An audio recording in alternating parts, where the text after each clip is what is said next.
नमस्कार, मैं हूं प्रीति। आप देख रहे हैं सत्यम समाचार। खबरों में सबसे पहले बात करते हैं सुभाष चौक के शुभारंभ और नेताजी सुभाष चंद्र बोस की मूर्ति के अनावरण की। जिस घड़ी और पल का आखिरकार इंतजार था वह पूरा हुआ। बाबा चौराहे पर लगाई गई नेताजी सुभाष चंद्र बोस की मूर्ति का अनावरण हर्षोल्लास के साथ किया गया। मूर्ति का अनावरण उत्तर प्रदेश के पर्यटन एवं संस्कृति विभाग कैबिनेट मंत्री द्वारा किया गया। आइए आपको भी दिखा। सबसे पहले खुशी और उत्साह के पल की हम आपको वह तस्वीरें दिखा रहे हैं जो वाकई में मैनपुरी के इतिहास को बदलती दिखाई दे रही है। मैनपुरी सदर विधानसभा से भारतीय जनता पार्टी से विधायक बने और उसके बाद उत्तर प्रदेश सरकार में कैबिनेट मंत्री पर्यटन एवं संस्कृति विभाग बने ठाकुर जयवीर सिंह की ओर से नगर के सभी तिराहों और चौराहों पर महापुरुषों की मूर्तियां लगवाए जाने का कार्य बेहद तेज गति के साथ चल रहा है। इसी कड़ी की यह तस्वीरें हम आपको दिखा रहे हैं। पहले करहल चौराहे पर महाराणा प्रताप की प्रतिमा का अनावरण किया गया, जिसके बाद बाबा चौराहे पर लगाई गई नेताजी सुभाष चंद्र बोस की प्रतिमा का अनावरण 29 जुलाई के दिन किया गया है, जिसकी तस्वीरें आपके सामने हैं। इस चौराहे के नाम को भी परिवर्तित करते हुए अब सुभाष चौक कर दिया गया है। बाबा चौराहे पर लगी नेताजी सुभाष चंद्र बोस की प्रतिमा के अनावरण के मौके पर जिला अधिकारी अविनाश कृष्ण सिंह, पुलिस अधीक्षक विनोद कुमार के साथ भारतीय जनता पार्टी के वरिष्ठ नेता और पदाधिकारियों की मौजूदगी देखने को मिली।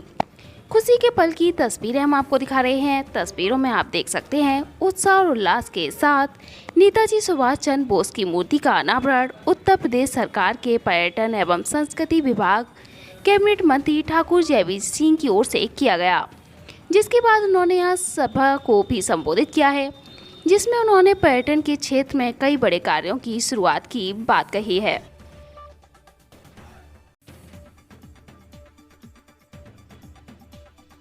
पहले महाराणा प्रताप सुभाष चंद्र बोस लगातार सौंदर्यीकरण चल रहा है मैनपुरी का। आगे अवंतीबाई, उसके आगे अहिल्याबाई होलकर, उसके आगे बहुत सारी। ये एक सामाजिक रूप से जो महान स्वतंत्र, सामाजिक रूप से भी लोगों की जागृति के लिए और देश के लिए जिन्होंने कुर्बानी दी, जिनसे लोगों को नई पीढ़ी को प्रेरणा मिलने का काम होता है, ऐसे सभी महापुरुषों की मूर्तियां लगाना मैं समझता हूँ बहुत आवश्यकता मैनपुरी में। इससे मैनपुरी के युवाओं को प्रेरणा मिलेगी, उनके सामाजिक स्तर पर भी नई बयार और नई दिशा मिलेगी। इससे मैनपुरी का वातावरण बनेगा और इसमें बदलाव होगा नई पीढ़ी के सोच में। देश के प्रति, राष्ट्र के प्रति, राष्ट्र भावना के प्रति ओतप्रोत होंगे और लोग प्रेरणा लेकर के स्वयं भी। अब आकाश समाज के लोग आपने देखा होगा कि करीब करीब सभी पूरे नगर के और जिले के महत्वपूर्ण लोग वहाँ उपस्थित थे। उनको भी अच्छा लगा, गौरवान्वित महसूस कर रहे हैं।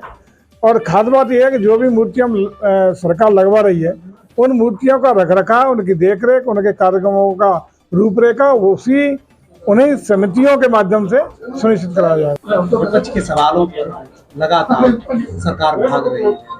मानसून सत्र बिल्कुल हंगामे की भेंट चढ़ता है, क्या वजह? हम लोग तो कभी भागते नहीं है। हाउस में चर्चा के लिए तैयार है, हाउस में बात करने के लिए तैयार है, हर बात का जवाब देने को तैयार है। लेकिन विपक्ष सुनना ही नहीं चाहता। वो तो एक कार्य न करने के लिए, बयान न सुनने के लिए, स्थिति से अवगत न होने के लिए आमादा है। इसका कोई सरकार के पास चारा ही नहीं है।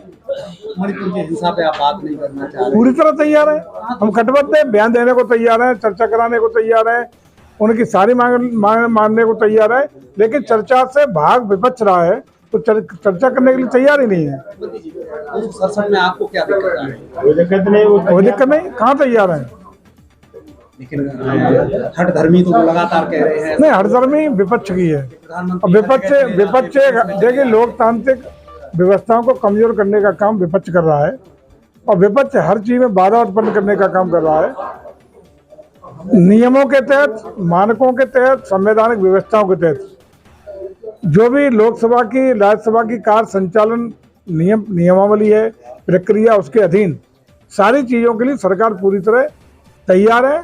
उनकी विपक्ष की बात सुनने को, अपनी बात रखने को, बयान देने को, और न सिर्फ मणिपुर पर, पूरे देश में जिस विषय पर चर्चा करना चाहें करें। जो मांग रखेंगे हम स्वीकार करेंगे, उन पर चर्चा करने के लिए पूरी तरह तैयार है। लेकिन विपक्ष ना चर्चा कराना चाहता है और चर्चा से भागने का काम कर रहा है। उत्तर प्रदेश में आगामी लोकसभा चुनाव में क्या स्थिति रहेगी? आगामी लोकसभा चुनाव में 80 की 80 सीटें जीतेंगे। आपकी जीतेंगे, सुरक्षा फिर भी पश्चिम में आप आरएलडी पे अपना दाव लगाए हैं, शिकंजा कस रहे हैं। हमारा दाव देश की जनता पे है।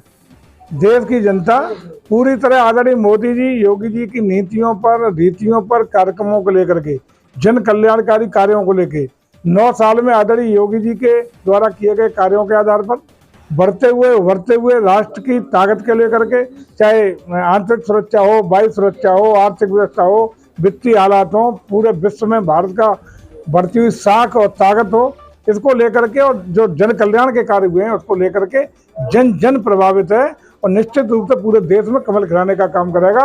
और उत्तर प्रदेश में 80 की 80 सीटें भारतीय जनता पार्टी को देने का काम उत्तर प्रदेश की जनता सहज करेगी। मंत्री जी, बुलडोजर मांगे गए हैं कलकत्ता हाई कोर्ट में, क्या कहेंगे? देखिए, ये तो फक्र और गौरवान्वित होना चाहिए, जिसमें आप भी शामिल हैं।